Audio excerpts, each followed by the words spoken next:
these are the two best teams in European football for me, A. West. When you look at how they play, when you look at the command they have in both boxes, the numbers truly don't lie, and the Z-score does not lie. And the overview for the Z-score is very simple. It looks at the aggregate of all these teams, or these two teams in particular, with where they stand attacking-wise, possession-wise, defensively, and most importantly, a keyword where both managers will definitely be harping on in their locker room: intensity. So it pretty much aggregates based on your league, and it takes that into consideration where your team or these two teams lie. Obviously, on the poor end, you have teams that got relegated, like your Heidenheims and your West Hams. On the lead end, it's the champions, like an Inter in Italy. So as I said, for me, the cream of the crop this season, both domestically in their leagues and of course in European football, the Z-score says that they definitely did not lie. Hey, Wes, when you look at the Z-score here, PSG, we know what they can do on an attacking end. Yeah. But Arsenal, they're right there with them. Yeah. It doesn't surprise me to see these two teams so close in every single marker except for just possession. But both of these teams, like you mentioned, domestically, they were absolutely fantastic. They have been brilliant in Europe. It's not too many times I think you can say probably the best two teams in a competition will meet in the final. But I think that is the case in this year's Champions League final. Look at this. 97 and 98 when you add them up. It's absolutely ridiculous how tight the margins are, and I think the margins will be that tight on Saturday as well. When you watch the build-up to the Champions League final, and obviously when you watch the final itself, you can't talk about PSG without talking about that fearsome front three. In my opinion, and this is just my personal opinion, PSG have the best attack in all of European football. Ivica Kvaratskhelia doing his thing, playing out of his mind. Ousmane Dembele playing out of his mind. Ousmane Ballon d'Or, back to Ballon d'Or levels. And Desiree Doué, the king of the final, or the prince, last campaign. But looking at these numbers, it is astounding to see where the numbers are compared to last season for Dembele.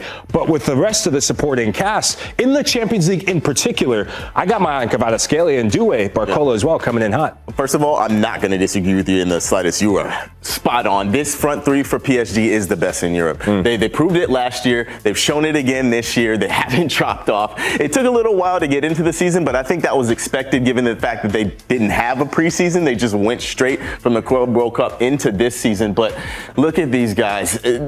Ousmane Dembele, we have talked ad nauseum about what he brings to the table, but it's not only the stats, it's how he affects the game, how he drifts around, how he is not a reference point for center backs. They can't touch him. He's smoke. So he opens up so much space for Kvara, for Doué.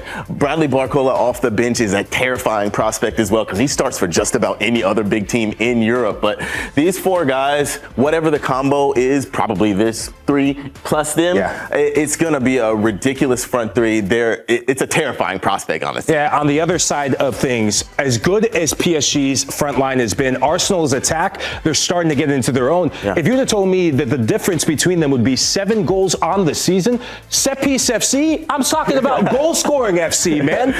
What are we seeing here? The narrative doesn't really fit with how the numbers shake out. This Arsenal team, they create a ton of chances. They press high. They turn teams over in dangerous areas. They don't score quite as many goals as PSG, but clearly they score goals, and it's not just the set pieces. This team has been brilliant all season, and it's going to be really interesting to see how they come up against this PSG. One thing that catches my eye, the difference between the quality I see in the final third is this, the successful dribbles in the box. You think of the interchange of so many players, and should he be fit, we're going to get to him in a bit. The success of the wing backs, their ability to drive 1v1. At any given moment, the front three can beat you 1v1, but also any of the fullbacks can beat you 1v1. But full credit to Arsenal to getting shots off. But if you're Mikel Arteta looking at this Arsenal attack, it's good to see Bukayo Saka getting back healthy. But Victor Gyökeres, 21 goals in all competitions, 5 goals in the Champions League. For you, what do you see in the numbers with Arsenal with this fearsome foursome? The goal conversion rate has to improve. Arsenal don't create a ton of chances, but when they do, they need to convert these chances.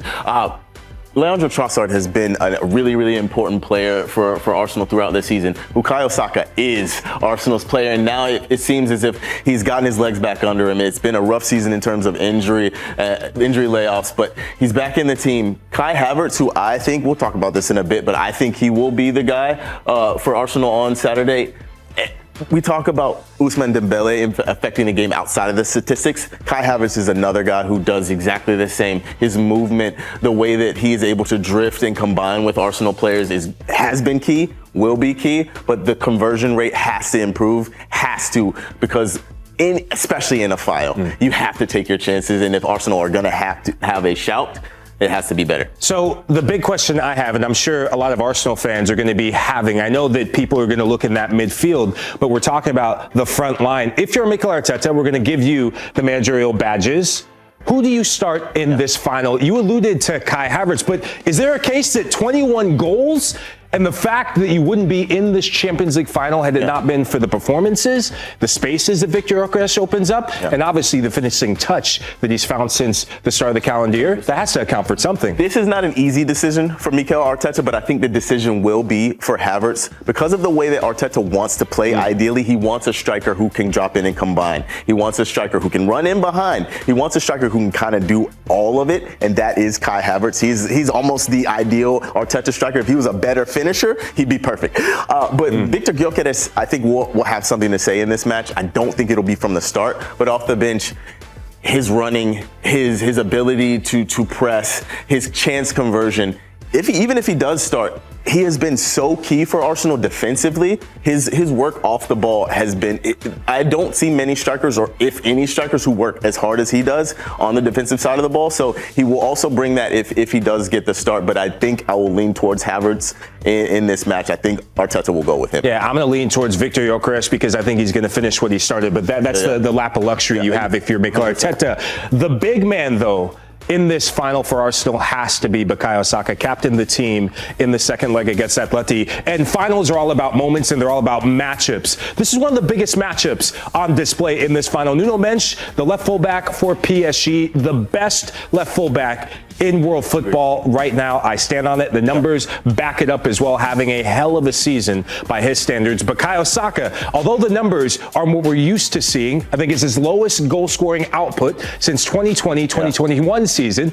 Injuries have kind of derailed, and maybe a bit of confidence as well, what is now looking to be a redemption season for him in the final. A lot of people were confused when Arsenal shelled out for Noni Madueke, but it was because exactly moments like this. Bukayo Saka had his injuries throughout the season, but Noni Madueke stepped up. He was able to deliver in key moments. But in past, we didn't have a backup for Bukayo Saka. And Arsenal couldn't say if he was out or out of form. They had someone to back him up. But this matchup between Bukayo Saka and Nuno Mendes, and even further, that entire side is going to be absolutely incredible. But Nuno Mendes, I agree with you. He is the best left back in world football. He does it all. He scores, he creates. You might see him pop up in midfield a la Ricardo Calafiore, but he's just a footballer. That's the way I would describe Nuno Mendes. He's a footballer. He can just do it all.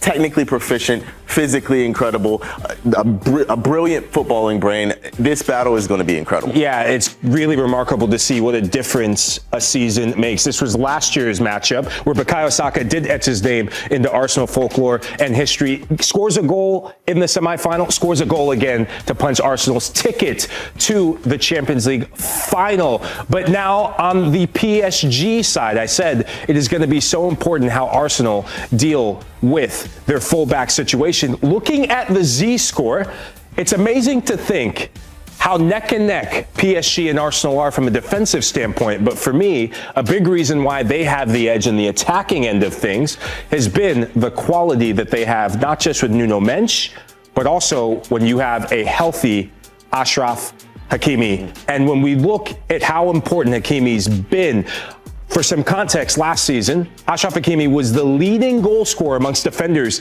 in the UEFA Champions League.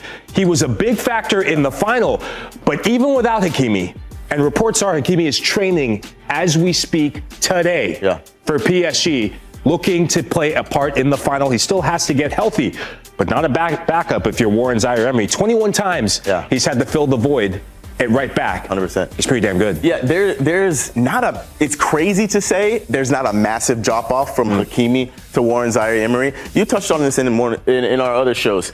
Warren Zaire-Emery has just lifted his game. He has become who we thought he would be, but even almost before we thought he would be this guy.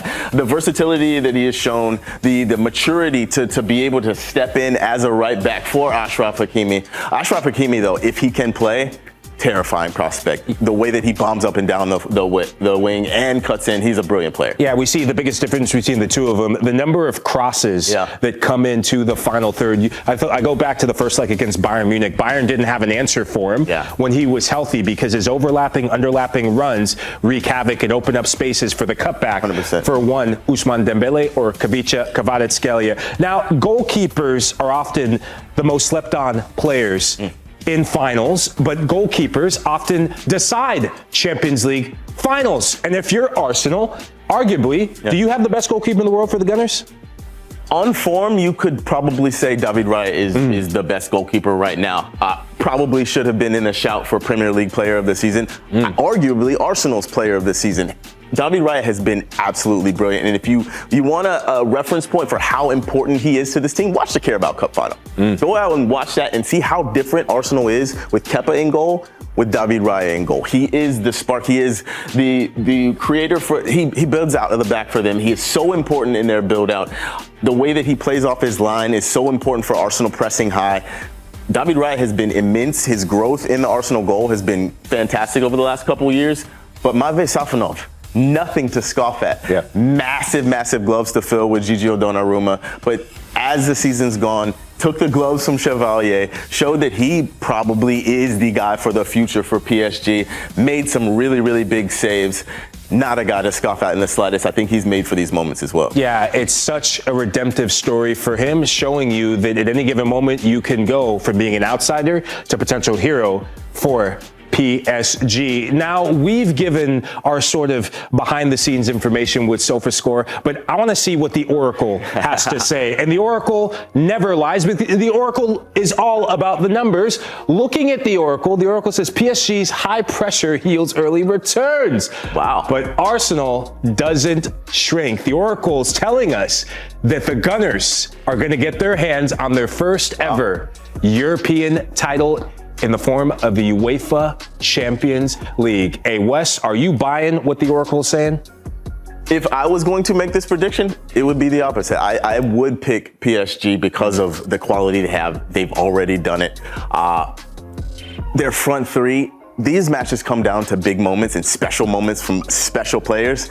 PSG just are chock full of special players. So if it was going to be me picking it, I'm very superstitious when it comes to these. So I almost never pick Arsenal. But trying to be unbiased, I would give PSG the edge here. Yeah, and look, if Martin Odegaard, if you're going to go by the Oracle, I don't have the betting numbers, but if Martin Odegaard delivers the final just trophy clinching moment, that will be a big payday for a lot of people. The Oracle's going to pick the man of the match, and the man of the match of all people, it's not Bukayo Saka, it's Arsenal captain Martin Odegaard. So, hey Wes, I want to ask you this. For me, Arsenal, they don't get their hands on that trophy had it not been for Martin Odegaard coming off the bench against West Ham. But for you, is he a Martin Odegaard that will be the difference maker in the final, or do you see other people getting their just presence felt? Yeah, Martin Odegaard over the last couple weeks has been brilliant for Arsenal. Coming back from an injury layoff, injection of energy, injection of leadership, just the way that he has driven this team both defensively, on the ball, off the ball. He's been brilliant. I can absolutely see this being his day because of the way he's come to the fore in the most important part of the season. Yeah, it's going to be really interesting to see what this all really kind of comes down to. So when we look at eventually looking at the combined 11, I'm going to definitely go this way because I got my 2 steps in. Looking at the combined 11 for PSG and for Arsenal, a lot of people will say that the writing's on the wall, that PSG, pound for pound, player for player, have the better talent and the better players. But when I look at this combined 11, there's some Arsenal players that definitely have stake in this combined 11. Now, this is going to be based on the SofaScore ratings and also the performances that we've seen. But for A West, when you look at the Oracle saying, man, the match Martin Odegaard, does he even get in this team? We'll get to that in a bit. Looking at just even the back line to the midfield to this front three, anything stick out to you? I might make two swaps, like a PSG and an Arsenal swap. I might swap out Marquinhos for William Saliba, but that's nitpicking. Marquinhos has been PSG's captain, brilliant player, and I would probably swap out Timber for Hakimi. But other than that, I don't really have an argument with this 11. PSG's midfield are brilliant. Their front three, we know they're brilliant. As much as I love Bukayo Saka, I don't think right now on form he's getting in ahead of Desiree Doué. Joao Neves is a brilliant midfield player. Martin Odegaard would have that shout to get in there as well, but Vitinha, Rice, Neves, that is probably the best midfield three in football right now. If you could put together between those two teams, I don't really have an argument here, man. Hey, you've made your case. Now it's over to you guys. Be sure to leave a comment and tell A West, tell me, tell SilverScore, and Numbers Don't Lie. Did we get the combined 11 correct? And did we get who has the edge correct? A West, well done, man. Hey, thanks for watching this video from Numbers Don't Lie. Be sure to catch our show every Monday at 5 p.m. on YouTube. And for news and insights from leagues all around the world, including Serie A, EFL, and all UEFA competitions, both men's and women's, don't forget to sign up for Paramount Plus.